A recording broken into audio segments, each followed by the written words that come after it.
નમસ્તે મિત્રો, જય માતાજી, બાપા સીતારામ। તો દિવાળીના નાસ્તા માટે આપણે ક્રિસ્પી રજવાડી શક્કરપારાની રેસીપી લાવ્યા છે। તો એકદમ ટેસ્ટી અને કુરકુરે આ રજવાડી શક્કરપારા બનશે। તો આવી રીતે તમે પણ દિવાળી બનાવજો। નમસ્તે મિત્રો, જય માતાજી, બાપા સીતારામ।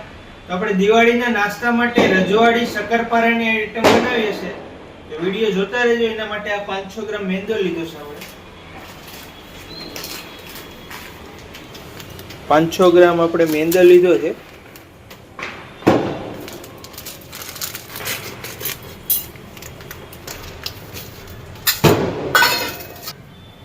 મિત્રો આપણે અહીંયા ગાયનું ઘી લીધું છે, દેશી ઘી। તો મિત્રો 50 થી 60 ગ્રામ આપણે દેશી ઘી મૂણ માટે નાખવાનું છે, વધારે નહીં, 50 થી 60 ગ્રામ જ હોવું જોઈએ।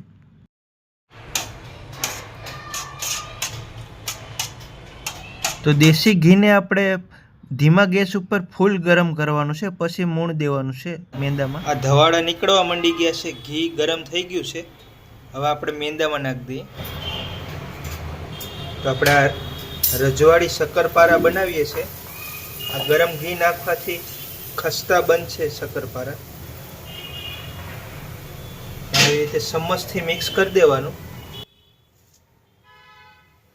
રજવાડી શક્કરપારા બનાવવા માટે અત્યારે મેંદાના લોટને મૂણ દેવાની પ્રોસેસ ચાલે છે। તો 60-70 ગ્રામ આપણે મૂણ દઈ દઈએ છીએ ઘીનું।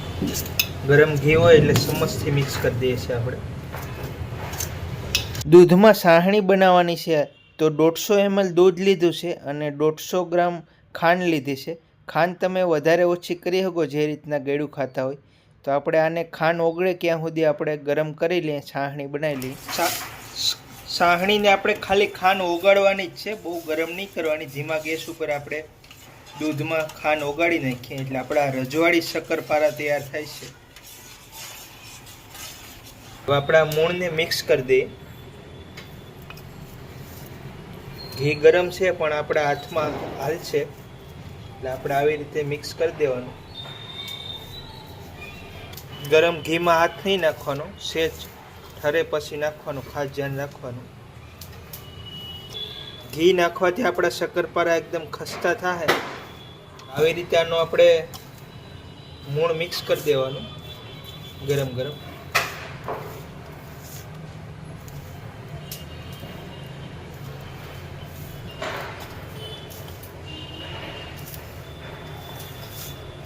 તે મિક્સ થઈ ગયું છે, જોઈ લો, એટલું ઘી નાખવાનું। રજવાડી શક્કરપારા બનાવીએ છીએ આપણે ગાયના ઘીના। આપણી ખાંડ ઓગળી ગઈ છે, ગેસ બંધ કરી દઈએ। તો આપણે 4-5 દાણા એલચીનો પાવડર કરી નાખીએ। તો એલચીનો ભૂકો નાખી દઈએ, તાજી તાજી કૂટડીનો ફ્લેવર સારો આવશે।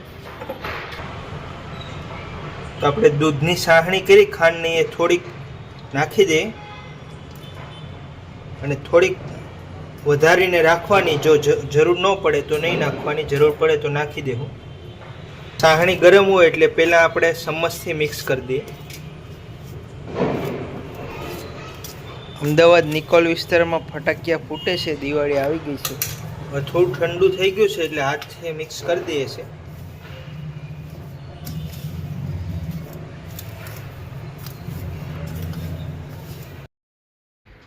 તો સાહણી નાખ્યા પછી આવી રીતે લોટને આપણે 2-3 મિનિટ મસળી નાખવાનો અને બરાબર મિક્સ કરી દેવાનો, અને પછી આપણે લોટને રેસ્ટ આપશું।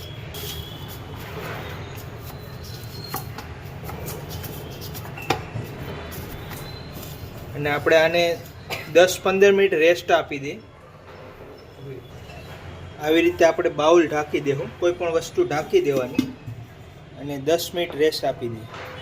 આ તેલ 700 ગ્રામ તેલ ગરમ મૂક્યું છે, 15 મિનિટ જેવું થઈ ગયું છે લોટને રેસ્ટ આપીને।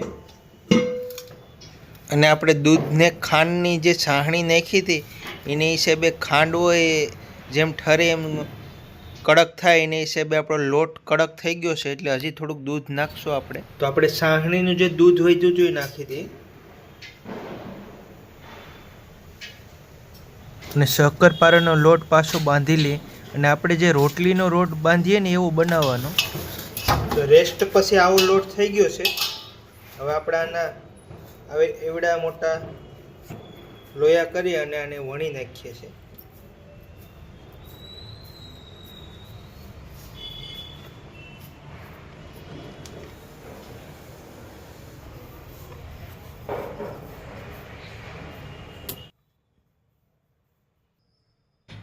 તો આવી રીતે આપણે રોટલીની ટાઈપ છે ભાખરી જેવું જાડું વણી નાખ્યું છે.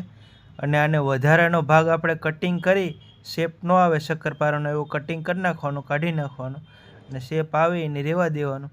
એવી રીતે આપણે શક્કરપારાને કટિંગ કરી અને બનાવી નાખીએ છીએ. અને પછી મીડિયમ ગેસ ઉપર આપણે 8 થી 10 મિનિટ ફ્રાય કરી નાખશું.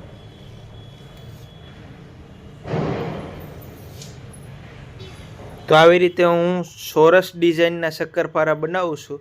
તમારે કોઈ પણ ગોળ છે એવા તમને ગમતી ડિઝાઇનના તમે કટિંગ કરીને બનાવી શકો. તો મિત્રો, તમે અમારો વિડીયો ક્યાંથી જોવો છો, કયા ગામમાંથી, કયા શહેરમાંથી, કયા દેશમાંથી એ કહેજો અને કોમેન્ટ કરજો અમારા વિડીયો કેવા લાગ્યા છે. તમારી કોમેન્ટ પ્રમાણે હું વિડીયો બનાવવાની કોશિશ કરીશ, પણ મને જેવો ટાઈમ મળશે એ પ્રમાણે વાર લાગશે થોડીક, એ પ્રમાણે હું બનાવી નાખીશ તમારા કોમેન્ટના વિડીયો. હજી આપણે ઘણી કોમેન્ટના વિડીયો બનાવવાના જ છે. કટિંગ કરી લીધા છે. હવે આને 10-12 મિનિટ તળી નાખીએ તેલમાં, મીડિયમ તેલમાં. તો આવી રીતે નાખી દેવાના.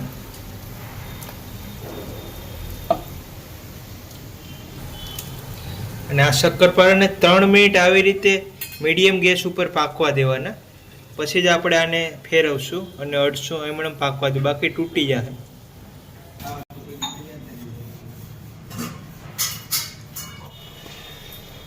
તો બીજી રોટલી આપણે વણી લીધી છે અને આપણે એને કટિંગ કરી અને તળી નાખશું. તો આવી રીતે આપણા શક્કરપારા પાકે છે. 2 મિનિટ જેવું થઈ ગયું છે. અને આ મીડિયમ ગેસ ઉપર આપણે દૂધ નાખેલું છે એટલે આવા બબલ્સ થાય છે. મિત્રો, 3 મિનિટ જેવું થઈ ગયું છે. સેજ ગોલ્ડન થવા માંડી ગયા છે. ધીમેકથી આપણે ફેરવી નાખીએ. જો એકદમ ખસ્તા બને છે. તો મિત્રો, તમે જોઈ લો, આ બધા ઉપરથી ફાટવા માંડી ગયા છે. તો કેટલા ક્રિસ્પી બન્યા છે. અને હજી આપણે આને સેજ ગોલ્ડન થવા દેવું એટલે કેવા સરસ બની જશે. તો આવી રીતે દૂધમાં તમે પણ બનાવવાની ટ્રાય કરજો, મસ્ત બનશે. અને આપણી ચેનલમાં નવા હોય તો ચેનલને સબસ્ક્રાઈબ કરી લેજો. વિડીયો સારો લાગે તો વિડીયોને લાઈક શેર કરજો. અને દિવાળીમાં આવી રીતે શક્કરપારા બનાવવાની ટ્રાય કરજો. તો આપણે ધીમે ધીમે ફેરવી નાખીએ છીએ આને.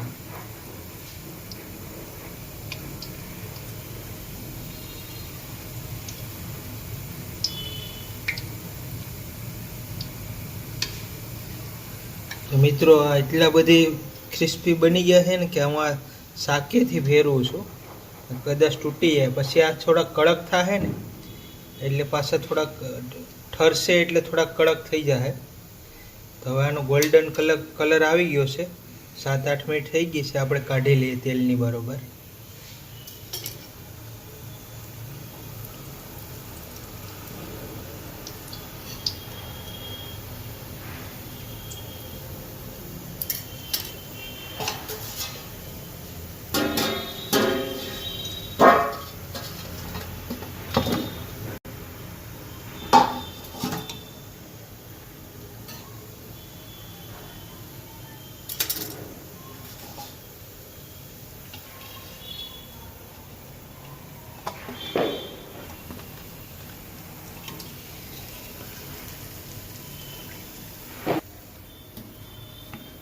જોવામાં જો ક્રિસ્પી લાગે છે. એક ઘણ કાઢી નાખ્યો છે.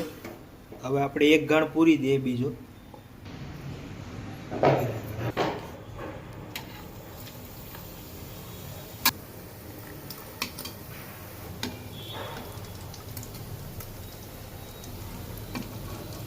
દૂધને હિસાબે આ તેલમાં ફીણા પણ વધારે થાય છે. 3-4 મિનિટ જેવો સમય થઈ ગયો છે અને શક્કરપારા ગોલ્ડન ક્રિસ્પી થવા માંડી ગયા છે. શક્કરપારા પાકી ગયા છે. કાઢી લઈએ હવે. તેલ બધું નિસરવા દેવાનું. તો મિત્રો આપણે આવી રીતે રજવાડી શક્કરપારા બની ગયા છે અને 7-8 મિનિટ તેલમાં પકાવવાના. અને મેં તમને કીધું 500 ગ્રામ દૂધમાં તમારે 50 ગ્રામ કે 60-70 ગ્રામ જેવું ઘીનું મૂણ દેવાનું. અને જો આવા સરસ ક્રિસ્પી બની ગયા છે તો હું તમને એક તોડીને બતાવું. આવા સરસ ભૂકો થઈ ગયા, ગરમ છે એટલે આવા છે, હજી ઠરશે એટલે મસ્ત થઈ જશે અને આપણે પછી ડબ્બામાં પેક કરી દઈશું. તો આવી રીતે દિવાળીના નાસ્તામાં શક્કરપારા બનાવજો. વિડીયો સારો લાગે તો વિડીયોને લાઈક શેર કરજો અને ચેનલમાં નવા ચેનલ સબસ્ક્રાઈબ કરી લેજો. મળીશું અગલા વિડીયોમાં. જય માતાજી, બાપા સીતારામ, જય શ્રી કૃષ્ણ.